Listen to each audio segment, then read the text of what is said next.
தன்னம்பிக்கையும் நேர்மையும் உடையவர்களாக செயல்படக்கூடியவர்கள் தான் இந்த தனுசு ராசிக்காரர்கள். எப்பயும் மற்றவங்க முன்னாடி நேர்மையாக இருக்கணும், எந்த விதத்திலும் மற்றவர்களுக்கு நம்மளால் எந்த கஷ்டமும் வரக்கூடாதுங்கிறதுல தெளிவான எண்ணங்களையும் தெளிவான முடிவுகளையும் உடையவர்களாக இருக்கிறாங்க. இன்னைய வரைக்கும் அப்படித்தான் அவங்க வாழ்க்கையை வாழ்ந்துட்டுருக்காங்க. அதே போல் தனுசு ராசிக்காரர்கள் கட்டுப்பாடை விரும்ப மாட்டாங்க.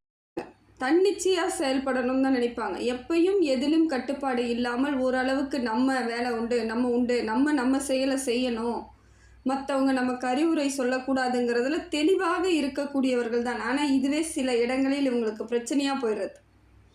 எந்தவித பேச்சை கேட்காம இஷ்டத்துக்கு பண்ணும் பொழுது தேவையில்லாத வீண் விரயங்கள், கூடா நட்பு, தேவையில்லாத அவப்பெயர், எல்லா செயல்களுக்கும் இதுவும் இவங்களுக்கு ஒரு தேவையில்லாத வீண் வம்பு விரயம் ஏற்படுறதுக்கு காரணமாகவே ஆகிப்போயிடுச்சு.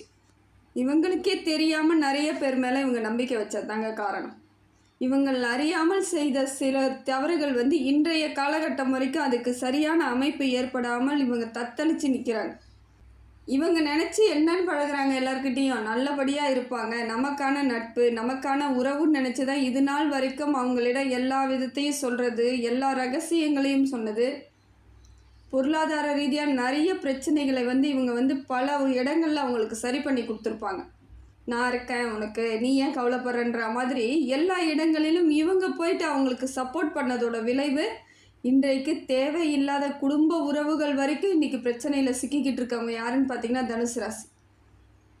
மற்றவங்களுக்கு தூக்கி கொடுத்து இன்னைய வரைக்கும் கஷ்டம்.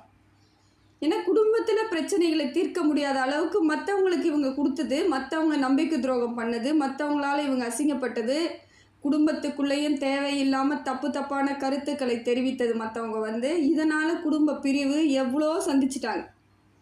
நிறைய பிரிவுகளெல்லாம் சந்தித்தாங்க. கணவன் மனைவி இடையே பிரிவு ஏற்பட்டது, குடும்பத்தில் தாய் தகப்பனிடையே பிரிவு ஏற்பட்டது. இதை மாதிரியான பிரச்சனைகளை பல இடங்களில் இவங்க சந்திச்சிருக்காங்க.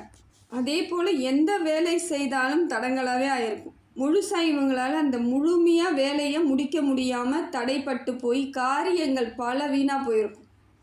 அதுலேயும் பொருளாதார ரீதியாக பிரச்சனைகளை சந்திச்சிருப்பாங்க. இப்படிப்பட்ட தனுசு ராசிக்கு கிரக நிலவரம் எப்படி இருக்குது, இதற்கு மேற்பட்டு இவங்க வாழ்க்கையில் எதை மாதிரியான முன்னேற்றங்களை அடைய போகிறாங்கன்னு சொல்லிட்டு எளிமையாக பார்க்கலாம் பாருங்கள். மேஷத்தில் புதன், ரிஷபத்தில் சூரியனும், மிதுனத்தில் குருவும், சிம்மத்தில் கேதுவும், கும்பத்தில் ராகுவும் சந்திரனும், மீனத்தில் சனியும் சுக்கிரனும், கடகத்தில் செவ்வாயுமாக இவங்க அமைப்பு இப்படி இருக்குது. இந்த மாதிரி அமைப்பில் தான் கிரகங்கள் இவங்கள் ராசியிலிருந்து பார்த்துக்கிட்டு இருக்காங்க. இப்போ இருக்கக்கூடிய சூழ்நிலை அதுதான். மீனத்தில் சனியும் சுக்கிரனும் சேர்ந்து அமர்ந்து இவங்களுடைய ராசியை பலன் கொடுக்குறாங்க. இவங்க ராசிக்கு இவங்களோட மாற்றத்தை ஏற்படுத்தி கொடுக்குறவங்க யாருன்னு பார்த்தீங்கன்னாக்கா சனி பகவானும் சுக்கிர பகவானும். மிதுனத்திலிருந்து குரு பகவான் பார்த்து இவங்கள் ராசிநாதன் பார்த்து இவங்களுக்கு சப்போர்ட் பண்ணுறது பலமான ஒரு விஷயந்தாங்க, பலகீனம் கிடையாது. தெளிவான ஒரு விளக்கங்களுக்கு இனி பார்க்கலாம் பாருங்கள். சூரியன் இவங்களுக்கு நல்ல மாற்றத்தை ஏற்படுத்தி கொடுக்குறாங்க. ரிஷபராசியிலிருந்து இவங்களுக்கு பார்க்கும் பொழுது நல்ல ஒரு மாற்றம் தாங்க. வேலை தெளிவாக இருக்கும். இது நாள் வரைக்கும் வேலை இல்லாதவங்களுக்கு வேலை வாய்ப்பு கிடைப்பதற்கான வாய்ப்புகள் இருக்குது. செல்வ செழிப்பு ஏற்படும். உற்றார் உறவினர்கள் வருகை ஏற்படும். பிரிஞ்சு தனிமையாக இருந்தவங்க நிறைய பேருங்க. நிறைய குடும்பங்கள் தனிமைப்படுத்தப்பட்டார் போல் இருந்துச்சு. தனுசு ராசி குடும்பங்கள் தனிமையாக நிறைய பிரச்சனைகளை சந்திச்சிருப்பீங்க. இப்போ பார்த்தீங்கன்னா உறவுகள் உங்களுடன் சேர்வதற்கான காலகட்டத்தை சூரிய பகவான் கொடுக்குறார். ஒழுக்க சிந்தனையை ஏற்படுத்தி கொடுக்குறார். தெளிவான முடிவுகளை எடுக்க வைக்கிறார். கௌரவம், அந்தஸ்து, இதெல்லாம் உங்களுக்கு தேவையானதை கொடுப்பதற்கு சூரியன் நல்ல ஒரு இடத்துல இருந்து நிறைய மாற்றத்தை ஏற்படுத்தி கொடுக்குறாருங்க. உங்களோட லட்சியங்கள் இப்போ சரியாக பயணம் பண்ண போகிறீங்கன்னு அர்த்தம். எதை செய்யணும்னு நீங்கள் இப்போ எய்ம் வைக்கிறீங்களோ அந்த எய்ம் பலிக்கும். லட்சியங்கள்லாம் சேர்வதற்கான காலகட்டம். இந்த காலகட்டத்தை நீங்கள் தவறாமல் பயன்படுத்திக்கிட்டீங்கன்னா நல்லதாக இருக்குதுங்க. நல்ல காலத்திற்கு உங்களுக்கு நவகிரகங்களின் தலைவன் சூரியன் உங்களுக்கு சப்போர்ட் பண்ணுறது பலம்தான். இந்த பலத்தை நீங்கள் கரெக்டாக ஃபாலோ பண்ணி தான் ஆகணும். அடுத்தது பார்த்தீங்கன்னா குரு பகவான் உங்களுக்கு நல்ல மாற்றத்தை ஏற்படுத்தி கொடுக்குறாருங்க. மிதுனத்திலிருந்து உங்கள் ராசியை பார்ப்பதால் பல மாற்றங்கள் ஏற்படும். தொழில் வளர்ச்சி ஏற்படும், பொருளாதார மாற்றம் ஏற்படும், சிறப்பான செயல்களை செய்வதற்கான காலகட்டம் இது. படிக்கக்கூடிய பிள்ளைகள்லாம் தெளிவான மதிப்பெண் எடுத்துகிட்டு வருவீங்க. நிறைய மதிப்பெண்ணோட சேர்ந்து உங்களுக்கான வாழ்க்கை எப்படி எதை மாதிரியான இனிமேல் மேற்கொண்டு என்ன படிக்கணும், எந்த காலேஜ் போய் சேரணும் அப்படிங்கிறத உயர்கல்விக்கு தேவையான அளவுக்கு உங்களுக்கு மாற்றத்தை ஏற்படுத்தி கொடுக்குறாங்க. ஏன்னா புதனோட வீட்டில் அவர் குரு இருக்கிறது உங்களுக்கு நல்ல ஒரு மாற்றம் தான். மிதுன ராசியில் இருந்து உங்களுக்கு பார்க்கும் பொழுது கல்வி எல்லா விதத்திலும் சிறப்பாக இருக்கும். கல்வியில் சிறந்து விளங்கக்கூடியவர்களாக இருப்பீங்க. தனுசு ராசியில் அரசாங்கத்து உதவி அத்தனையும் கிடைக்கும். அதே போல் அரசாங்க காலேஜ் கிடைக்கும். அரசாங்கத்து மூலமாக உங்களுக்கு கல்வி கடன் கிடைக்கிறதுக்கான வாய்ப்புகள் அத்தனையும் இப்பொழுது உங்களுக்கு சரியான முறையில் இருக்குது. மதிப்பெண்ணும் நல்ல மதிப்பெண்ணோட வெளியே வருவீங்க. சிறந்து விளங்கக்கூடிய காலகட்டத்தை தான் இப்போ இருக்கீங்க. பொருளாதார மாற்றம் ஏற்படும். தொழிலில் இப்போ இது நாள் வரைக்கும் தொழில் எந்த விதத்துலையும் லாபம் இல்லாமல் இருந்தது கூட இப்போ உங்களுக்கான லாபம் கிடைச்சிடும். புதிய தொழில் முயற்சி பண்ணலாமான தாராளமாக பண்ணலாம். இப்போ இருக்கக்கூடிய காலகட்டம் உங்களுக்கு சிறந்து விளங்கும். அதே போல் ஏதோ ஒரு வேலையை பிடிச்சி குடும்பத்துக்காக செஞ்சிட்ருக்காங்க அப்படின்றவங்களுக்கு இப்போ உங்களுக்கான வேலை, உங்களுக்கான மரியாதை, உங்களுக்கான அங்கீகாரம் அத்தனையும் கிடைக்கக்கூடிய காலகட்டத்தில் குரு பகவான் இருக்கிறார். அதே போல் உயர் பதவி கிடைக்குங்க. உங்களுக்கான பதவி உயர்வு கிடைக்கும், சம்பள உயர்வு கிடைக்கும், வெளியூர் மாற்றம், வெளிநாடு மாற்றம் எல்லாம் ஏற்படுதுங்க. குடும்பத்துக்குள்ளே இது நாள் வரைக்கும் இருந்து வந்த சஞ்சலங்கள், கசப்புகள், கஷ்டங்கள் எல்லாம் போயிடும். நோய் நொடி இல்லாத ஒரு வாழ்க்கையை இவ்வளோ நாளாக எதிர்பார்த்தீங்க இல்லையா? மனசளவில் பிரச்சனை இருக்கும்பொழுது சில இடங்களில் உங்களுக்கு தேக ஆரோக்கியம் கெட்டு போச்சு. இப்போ எல்லாம் சரியாயிடும். உங்களுக்கு சிறந்து விளங்கக்கூடிய இடத்துல குரு பகவான் இருக்கிறது இன்னும் பெரிய மாற்றம் தாங்க. அதே போல் திருமண யோகம் உண்டாகும். நல்ல வரன் கிடைப்பதற்கான வாய்ப்புகள் இருக்குது. குழந்தை பேறு ஏற்படும். நிச்சயமான மாற்றத்திற்கு இந்த காலகட்டம் உங்களுக்கு சுப பலனாக இருக்குதுங்க. இந்த பலன் உங்களுக்கு பெருமளவு உங்களுக்கு மாற்றத்தை ஏற்படுத்தி கொடுக்குறாருங்க. அடுத்தது பார்த்திங்கன்னா புதன் பகவான் உங்களுக்கு பெரிய அளவுக்கு நன்மை ஏற்படுத்தி கொடுக்குறார். எல்லா விதத்திலும் தெளிவான சிந்தனையை கொடுக்குறார். எது செய்தால் சரியான அமைப்பு ஏற்படும், எதை செய்யலாம், எதை செய்யக்கூடாது, எதை செய்தால் நமக்கு சரியான வழிவகை கிடைக்கும், வெற்றி கிடைக்கும் அப்படிங்கிறதுல அவர் தெளிவாக உங்களுக்கு புரிதலை ஏற்படுத்தி கொடுக்குறார். புத்திசாலித்தனத்தை கொடுக்குறார். புரியாமல் நீங்கள் ரொம்ப குழப்பிக்கிட்டு இருந்த உங்களுக்கு நிறைய விடைகள் தன்னால் தேடி வரும். நிறைய விஷயங்கள் புரிய ஆரம்பிக்கும். காலம் உங்களுக்கு சரியான அமைப்பை ஏற்படுத்தி கொடுக்குதுங்க. நிதானமாக இருக்க வேண்டிய காலகட்டத்தில் எவ்வளோ நிதானமாக இருந்து எல்லா விதத்தையும் அமைதியாக ஏற்றுக்கிட்டீங்களோ அதே அளவுக்கு உங்களுக்கு நன்மையை ஏற்படக்கூடிய அமைப்பில் புதன் பகவான் இருக்கார். ஏன்னா கோபம் வரக்குள்ளேயும் நிறைய பிரச்சனை வரக்குள்ளேயும் புதன் பகவான் தானே உங்களுக்கு நிதானத்தை கொடுத்தாரு. புத்திசாலித்தனமாக இருந்து எப்படியாவது அமைதியாக இருந்து பல விஷயங்களை சாதிக்கணும்னு சொல்லி கொடுத்தவர் அவர் தான். இப்போ பார்த்தீங்கன்னா நல்ல நேரத்திற்கான காலம் வரும்பொழுது அப்பயும் அவர் உங்களுக்கு சப்போர்ட் பண்ணுறார். நிதானமாக இருந்து எல்லா விதத்திலும் உங்களுக்கு மாற்றத்தை ஏற்படுத்தி கொடுக்குறார். பொன் பொருள் சேர்க்கை, ஆடை ஆபரணங்கள் இதையெல்லாம் வாங்குவதற்கான காலகட்டம் இப்போ. அதே போல் ஏற்கனவே ஏதோ கணக்கு போட்டு வச்சுருப்பீங்க, இதை வாங்கணும், அதை வாங்கணும், அதை செய்யணும் குடும்பத்துக்குன்ட்டு.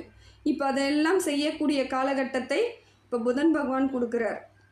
இந்த மாற்றம் உங்களுக்கு நல்ல உறுதியான மாற்றங்க. தெளிவான விளக்கங்களை உங்களுக்கு புதன் பகவான் மூலம் கிடைச்சிடும். யாருக்கு எதை செய்யலாம், யாருக்கு எதை செய்யக்கூடாது, யார் கூடலாம் பழகலாம், யாரெல்லாம் நமக்கு தேவையில்லைன்றது உங்களுக்கு விளக்கமாக புரிய வச்சுருவார்.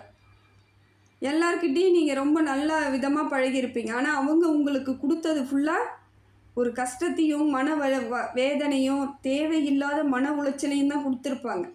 ஆனால் இப்போ அது உங்களுக்கு புரிய ஆரம்பிச்சிடும். ஏன்னு தெரியாமல் இவ்வளோ நாளாக தவிச்சிட்டு இருந்தீங்க. இப்போ புதன் பகவான் உங்களுக்கு சரியான அமைப்பை ஏற்படுத்தி கொடுக்குறாருங்க. சுக்கிரன் உங்களுக்கு நல்ல மாற்றத்தை கொடுக்குறாருங்க. மீனத்திலிருந்து உங்கள் ராசியை பார்க்குறாரு. குரு ராசியிலருந்தே குருவை பார்க்குறாரு. மீன ராசிக்கும் குரு, உங்கள் ராசிக்கும் குரு ராசிநாதன்.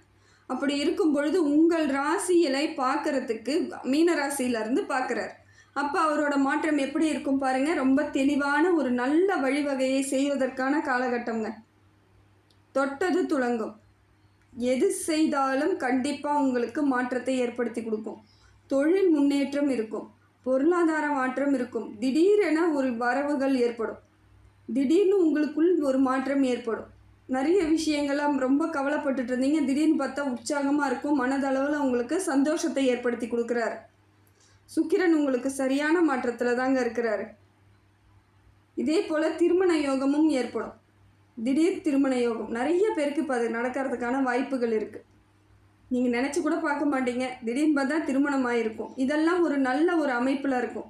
குழந்தை பேரு ஏற்படும். அதே போல் நிறைய விஷயங்களை உங்களுக்கு சுக்கிரன் சப்போர்ட் பண்ணுறது பெரிய பலம் தாங்க. அதே போல் உறவுகள் வருவதற்கான வாய்ப்புகளும் இருக்குது. பழைய உறவுகள் இது நாள் வரைக்கும் எந்த இடத்துலையும் உங்களுக்கு பார்த்து கூட இருக்க மாட்டீங்க, ரொம்ப வருஷம் ஆகிருக்கலாம். திடீர்னு பார்த்தா வருவாங்க. உங்களுடன் பழகும் பொழுது பல நினைவுகள் உங்களை வந்து சுற்றும். பழைய நினைவுகள்லாம் உங்களுக்கு ரொம்ப சந்தோஷத்தை கொடுக்கக்கூடிய அமைப்பில் வந்து இப்போ சுக்கிர பகவான் இருக்கிறாருங்க. இது உச்ச நிலையில் இருக்கிறது உங்களுக்கான வரவேற்புக்குரிய காலகட்டம் தாங்க. சந்தோஷமாக இருக்க வேண்டிய அமைப்பில் தான் இருக்கிறார். ஏன்னா பல பிரச்சனைகளை தாங்கி ரத்த கண்ணீரே வந்திருக்கும் உங்களுக்குலாம். தனுசு ராசி பெரும்பாலானோர் கஷ்டம் தாங்க, வாழ்க்கையில் தீராத கஷ்டத்தை அனுபவித்தவங்க. அவங்களெல்லாம் வேறு யாராலையும் தாங்க முடியாது. ஆனால் அவங்க தாங்கி வந்திருக்கிறாங்கன்னும் பொழுது இறைவனோட அனுகிரகம் இருப்பதால் தான் இவ்வளோ சுமையும் தாங்கிட்டு இன்றைக்கி தெளிவடைகிறதுக்கான காலகட்டத்தில் இவங்க இருக்கிறாங்க. எவ்வளோக்கு எவ்வளோ பிரச்சனைகளை அனுபவித்தீர்களோ அவ்வளோக்கு அவ்வளோ நிம்மதியை அனுபவதற்கான காலமும் இதுதான். ஏன்னா பிரச்சனையை வந்து தாங்கிக்கிட்டு இருந்த மனசுக்கு இப்போ ஒரு இதமான ஒரு சந்தோஷத்தை கொடுக்க வேண்டிய இடத்துல சுக்கிர பகவான் இருந்து உங்களுக்கு மன மாற்றத்தை ஏற்படுத்தி கொடுக்குறாருங்க. அதே போல் சனி பகவானும் உங்களுக்கு மீனத்தில் இருந்தால் பார்க்குறாரு. இது நீச்ச நிலையில் இருக்கிறதுனால பெரிய பிரச்சனைகள் கிடையாதுங்க. சனியால் உங்களுக்கு பெருமளவு நன்மை தான் ஏற்படும். நல்ல மாற்றம், தொழில் வளர்ச்சி, பொருளாதார மாற்றம், எல்லா இடத்திலும் சிறந்து விளங்கக்கூடிய அமைப்பு இருக்குது. பேர் புகழ் ஏற்படும். உங்களை பார்க்கும் பொழுதே மற்றவர்களுக்கு ஏதோ ஒரு விதத்தில் ஒரு பக்குவமான ஆட்களாக தெரிவிங்க. கம்பீரமான தோற்றம் கிடைக்கும். மனசுக்குள்ளே ஒரு தைரியமாக இருக்க மாதிரியான அமைப்பை உங்களுக்கு சனி பகவான் கொடுக்குறாருங்க. தேக ஆரோக்கியம் ஏற்படும். ஆயுள் தீர்க்கம் உண்டாகுது. எல்லாமே நல்லா தாங்க இருக்குது. என்ன இந்த கூட இருக்கக்கூடிய நண்பர்களாலோ இல்லது வந்து உறவினர்களாலோ சில பிரச்சனைகள் வருவதற்கான வாய்ப்புகள் இருக்குது. அது பொருளாதார ரீதியாகவும் இருக்கலாம், சட்ட பிரச்சனைகளாகவும் இருக்கலாம். கோர்ட்டு கேஸ் வரைக்கும் கூட்டு போகிறதுக்கு ரெடியாக இருக்காங்க. பார்த்துக்கோங்க. எந்த சூழ்நிலையில் நீங்கள் இருக்கிறீங்கன்றதை முதல்ல புரிஞ்சுக்கணும். சூழ்நிலை எதை மாதிரியான அமைப்பில் இருக்குன்னு புரிஞ்சுக்கிட்டு அதன் மாதிரி செயல்படுங்க. எதையுமே நீங்கள் கண்டுக்காமல் போகும்பொழுது சில விஷயங்கள் உங்களுக்கு ரொம்ப கஷ்டத்தை கொடுத்துரும். கஷ்டத்தோடு சேர்ந்து கவலையை அனுபவிக்கிற மாதிரி இருக்கும். எல்லா விதத்திலும் உங்களுக்கு சனி பகவான் சப்போர்ட் பண்ணாலும் ஏதோ ஒரு வகையில் சின்ன பிரச்சனை இருக்க தான் செய்யுது. அதுவும் பொருளாதார ரீதியாலாம் பல பேருக்கு பல சங்கடங்கள் ஏற்பட்டுடும். கூட இருக்கிறவங்களுக்கு திடீர்னு உடல்நிலை பாதிப்புன்னா நீங்கள் தான் அதை வந்து சரி பண்ணக்கூடிய அமைப்பு ஏற்படும். வண்டி வாகனத்தில் செல்லும் பொழுது ரொம்ப கவனமாக போங்க. பெரியோர்களிடம் ஓரளவுக்கு உங்களுக்கு ஆசீர்வாதம் வாங்குற அளவுக்கு நடந்துக்கோங்க. குலதெய்வத்தை வழிபாடு செய்யுங்க, வேறு ஒன்றுமே வேணாம். சனி பகவான் இப்படி இருக்கும் பொழுது குலதெய்வ வழிபாடு சிறப்பு, அனுமன் வழிபாடு இன்னும் சிறப்பு. இதையெல்லாம் தொடர்ந்து பண்ணிக்கிட்டே வாங்க. காலம் மாறும் பொழுது உங்களுக்கு மாற்றம் ஏற்பட்டுரும். அதே போல் தொழில் வளர்ச்சியெல்லாம் நல்லா இருக்குதுங்க. தொழிலில் ஒரு நல்ல மாற்றம் ஏற்படும். இது நாள் வரைக்கும் தொழில் சரியில்லைன்னு கூட இப்போ நல்ல ஒரு மாற்றத்திற்கான காலகட்டத்தை வந்து சேர்ந்துருவீங்க. அதே போல் குடும்பத்தில் ஒரு அனுசரணை ஏற்படும். குடும்பத்துக்குள்ளே இவ்வளோ நாளாக சண்டை சச்சரவு பிரச்சனை, ஏன்னா பிரச்சனை அதிகமாக இருக்கக்கூடிய காலகட்டத்தில் குடும்பத்துலேயும் பிரச்சனை இருக்க தான் செய்யும். பொருளாதாரம் எங்கே நம்ம இழக்கிறோமோ அப்போ குடும்பத்தில் பாதிப்படைய செய்வாங்க. அப்போ நமக்கான ப்ராப்ளம் ஆரம்பிக்குதுன்னு அர்த்தம். இதையெல்லாம் சந்திச்சுக்கிட்டு வந்தீங்க இல்லையா? இப்போ குடும்பத்துக்குள்ளே உங்களை வந்து புரிஞ்சுக்கிட்டு அனுசரணையாக இருக்கக்கூடிய காலகட்டத்தை சனி பகவான் கொடுக்குறாரு. இதெல்லாம் ஒரு நல்ல ஒரு முன்னேற்றத்திற்கான காலம்தாங்க. சந்திரனும் ராகுவும் சேர்ந்து உங்கள் ராசியை பார்க்கும் பொழுது சில இடங்களில் மனக்குழப்பம் ஏற்படும். ராகுவால் பணம் வர வேண்டிய காலகட்டத்தில் வராமல் தடைப்படக்கூடிய அமைப்பு ஏற்பட்டுடும். எப்படியோ ஒரு விதத்தில் உங்களுக்கு பணம் வரணும் அப்படி நீங்கள் எதிர்பார்ப்போடு இருக்கும் பொழுது அது காலதாமதம் ஏற்படலாம், இல்லை வராமையே போயிடலாம். அப்போ உங்களுக்கான சில பிரச்சனைகளை நீங்கள் சந்திக்க வேண்டிய நேரம் வந்துடும். ராகுவாலையும் சந்திரனாலையும் இப்போ அதுதான் பிரச்சனை. மன ரீதியான பிரச்சனைகளை பல இடங்களில் நீங்கள் சந்திக்க வேண்டிய அமைப்பு ஏற்பட்டுடும். எல்லாமே கிடைச்சிட்டா போல இருக்கும். திடீர்னு பார்த்தா எதுவுமே இல்லாத மாதிரியான ஒரு எண்ணத்தையும் பிரம்மத்தையும் தோற்றுவிக்கிறது யாருன்னு பார்த்தீங்கன்னா சந்திரன். தன்னிச்சையாக இருக்க மாதிரியான ஒரு எண்ணங்களை ஏற்படுத்திடுவார். கவலை கொடுத்துட்டே இருப்பார். தூங்க முடியாது. நல்லா தூங்கிட்டே இருப்பீங்க, திடீர்னு ஒரு முழிப்பு வரும். ஏதோ பிரச்சனை இருக்க மாதிரியான எண்ணங்கள் ஏற்பட்டுடும். முடிந்த வரைக்கும் தெளிவாக இருங்க. நிறைய யோகா தியானம் பண்ணுங்க. யோக நரசிம்மரை வழிபாடு பண்ணுங்க. யோக நரசிம்மர் முன்னாடி போயிட்டு ஒரு அரை மணி நேரம் வந்து நீங்கள் தியானம் பண்ணி தான் ஆகணும். உங்களுக்கு கிட்ட இல்லைன்னா ஒரு ஃபோட்டோ வாங்கி பூஜை ரூமில் வச்சினாலும் நீங்கள் இதை தொடர்ந்து பண்ணுங்கள். மனமாற்றம் ஏற்படும். மனசை போட்டு ஏற்கனவே குழப்பி வச்சுருக்கீங்க, இதில் இவரும் அப்படி செய்யும் பொழுது மனசுக்குள்ளே இன்னும் பதட்டமும் பயமும் ஏற்பட்டுடும். தெளிவு உங்களுக்கு கிடைக்காம போயிடும். அதனால் முடிந்த வரைக்கும் ராகுவும் சந்திரனும் உங்களுக்கு இப்போ சரியில்லாத அமைப்பில் இருக்கார். சிந்தனையெல்லாம் ஒரே குழப்பமாக இருக்கும். ஆன்மீகத்தின் வழியாக மட்டும்தான் இதை சரி பண்ண முடியும். வேறு ஒரு பிரச்சனையும் இல்லை. ஆன்மீகத்தின் வழியாக நீங்கள் செயல்பட ஆரம்பிச்சிங்கன்னா எல்லாமே சரியாக போயிடுங்க. அடுத்தது பார்த்திங்கன்னா செவ்வாயால் உங்களுக்கு பெரிய பிரச்சனைகள் எதுவும் இல்லைனாலும் வண்டி வாகனத்தில் செல்லும் பொழுது மட்டும் ஜாக்கிரதையாக போங்க. இப்போ இடம் வாங்கிறது, வீடு கட்டுறதெல்லாம் செய்யறதுக்கான வாய்ப்புகள் அதிகமாக இருக்குது. இடம் வாங்குறவங்க வாங்கலாம், வீடு கட்டுறவங்க கட்டலாம், இல்லை இருக்கிற வீட்டை பெருசாக்கலாம். அந்த மாதிரியான அமைப்பெல்லாம் கொடுக்குறாரு. வண்டி வாகனத்தில் செல்லும் பொழுது ரொம்ப ஜாக்கிரதையாக போங்க. உடம்புல ரத்தம், நரம்பு இது சம்மந்தப்பட்ட பிரச்சனைகள் ஏதாவது வருதுன்னா உடனடியாக மருத்துவரை பாருங்கள். அப்படியே அலட்சியப்படுத்திடாதீங்க. இது வந்து உங்களுக்கு சில பெரிய பெரிய பிரச்சனைகளை கொடுக்கக்கூடிய காலகட்டமாக மாறிடும். இது சாதாரண விஷயத்தை நீங்கள் சாதாரணமாக சரி பண்ணுறதுக்கு முயற்சி பண்ணுங்கள். அதே போல் கோபம் அடிக்கடிக்கு வரா மாதிரியான ஒரு அமைப்பை செவ்வாய் பகவான் கொடுக்குறாரு. உஷ்ணத்தை ஏற்படுத்தி விடுவார். டென்ஷனாக இருக்க மாதிரி, கோபம் வரா மாதிரி, மற்றவங்க பேரில் ஏதோ ஒரு எரிச்சல், சங்கடம், அது இந்த குடும்பத்தில் இருக்கவங்க கிட்டலாம் காமிச்சிருவீங்க. கணவன் மனைவியிடையே பேச்சுவார்த்தையெல்லாம் இப்படி தான் வரும். அவமெல்லாம் பேசாதீங்க, பரவாயில்ல, உங்களுக்கு எல்லாம் தெரியும் தான், எதுவும் தெரியாதுன்னெலாம் கிடையாது. ஞானிகள் தான் நீங்கள்லாம், அவ்வளோ அனுபவிச்சிருக்கிறீங்க, அது பாடமாக இருக்குது. அதுக்காக மற்றவங்கள கஷ்டப்படுத்தி அவங்களுக்கு புரிய வைக்கணும்னு நினைக்கிறதெல்லாம் நீங்கள் வந்து தேவையில்லாத வேலை செய்வது போல். அது உங்களுக்கு இன்னும் கஷ்டத்தை கொடுத்துரும், பிரிவை ஏற்படுத்திடும். எனக்கு தான் எல்லாம் தெரியும் அப்படிங்கிற மாதிரியான அமைப்பில் அவங்கள போய் நீங்கள் பேசும் பொழுது கோபமாக தான் மாறும். அதை புரிய வைக்கிறதுக்கு உங்களுக்கு தெரியல. இன்னொன்று அது தேவையும் இல்லை. உங்களுக்கு எவ்வளோ தெரியுமோ அதே அளவுக்கு மற்றவர்களுக்கும் தெரியுன்ற எண்ணத்தை வளர்த்துக்கோங்க. நிறைய பேருக்கு அட்வைஸ் பண்ணுறவங்க யாருன்னு பார்த்தீங்கன்னா தனுசு ராசியாகத்தான் இருக்கும். ஏன்னா இவங்க குரு வந்து இவங்க ராசிநாதன்றதுனால இவங்க பண்ணுறது எல்லாம் அப்படி தான் இருக்கும். நிறைய லெக்சரர் அடிப்பாங்க, நிறைய தேவையில்லாமல் பேசுவாங்க, நிறைய எல்லாருக்கும் அட்வைஸ் பண்ணுவாங்க. ஆனால் இவங்கக்கிட்ட என்ன பிரச்சனை இருக்குதுன்னு இவங்க இன்னைய வரைக்கும் யோசித்தவங்களே கிடையாது. இது இயல்பான ஒன்றாக இருக்குது. ஏன்னா மற்றவங்க நல்லா இருக்கணும்னு நினச்சிக்கிட்டே நீங்கள் காலத்தை ஓட்டும் பொழுது பல இடங்களில் உங்களுக்கு இதுவே பெரிய பிரச்சனையாக போயிடுது.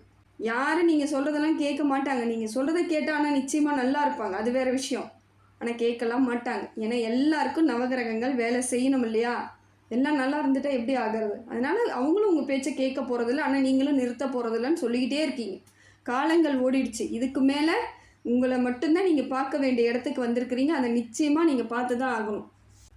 கேது பகவானால் என்ன பிரச்சனை வருதுன்னு பார்த்தீங்கன்னா, நல்ல மாற்றம்லாம் இருக்குது. பொருளாதார ரீதியாக பல சங்கடங்களை வந்து இனிமேல் தீர்த்துருவார். கடன்லாம் குறையறதுக்கு வாய்ப்பு இருக்குது. நிம்மதியே ஏற்படுவதற்கான வாய்ப்புகள்லாம் இருக்குது. என்ன ஒன்று, பழைய பகைகள் திருப்பி திருப்பி உங்ககிட்ட முற்றா மாதிரியான ஒரு அமைப்பை ஏற்படுத்துகிறார். அடங்கிட்டாங்கன்னு நினச்சிட்டு இருப்பீங்க, திருப்பியும் பிரச்சனை பண்ணுவாங்க. இது எப்படி வருது, எங்கேருந்து வருதுலாம் சொல்ல தெரியாது. ஏதோ ஒரு விதத்தில் உங்களுக்கு அவங்க வந்து மனக்கசப்பையும் மன கஷ்டத்தையும் கொடுத்துக்கிட்டே இருப்பாங்க. உங்களால் அதிலிருந்து வெளியே வரவே முடியாத அளவுக்கு ஏதோ பிரச்சனை இருந்துக்கிட்டே இருக்க மாதிரி இருக்கும். அது இந்த இரத்த பந்த உறவுகள்லாம் உங்களை போட்டு எல்லா இடத்துலையும் சண்டை போடுற மாதிரியான ஒரு அமைப்பு. பழைய பிரச்சனை தலை தூங்கி நிற்கிறதுக்கான காலம் ஒன்றும் கிடையாது. விநாயகர் வழிபாடை தொடர்ந்து பண்ணுங்கள். கேது சரியில்லாத பொழுது விநாயகர் வழிபாடை செய்தால் போதும், வாழ்க்கை மாற்றம் ஏற்பட்டுடும். பல பிரச்சனைகள் தீர்ந்துருங்க. ஹனுமன் வழிபாடு, விநாயகர் வழிபாடு, குலதெய்வ வழிபாடு, இதை 3 மட்டும் நீங்கள் தொடர்ந்து பண்ணிக்கிட்டே வாங்க. உங்கள் வாழ்க்கை மாற்றத்தை நீங்களே உணர ஆரம்பிச்சிருவீங்க. பெரும்பாலான இடங்களில் உங்கள் வாழ்க்கை இனிமேல் மாறக்கூடிய இடத்துக்கு வந்தாச்சு, சரியாயிடும். பழசை நினச்சிட்ருக்கூடாது, நிறைய பேசக்கூடாது, நிறைய வந்து மற்றவங்களுக்கு அட்வைஸ் பண்ணக்கூடாது. இதையெல்லாம் தடுத்துட்டிங்கன்னா வரக்கூடிய காலங்கள் எல்லாம் உங்களுக்கு சிறப்பான காலமாக இருக்குது. இறைவன் எப்பொழுதும் உங்களுக்கு பக்கபலமாக இருந்து பல இடங்களில் உங்களுக்கு வாழ்க்கை மாற்றத்தை ஏற்படுத்தி கொடுக்குறார்.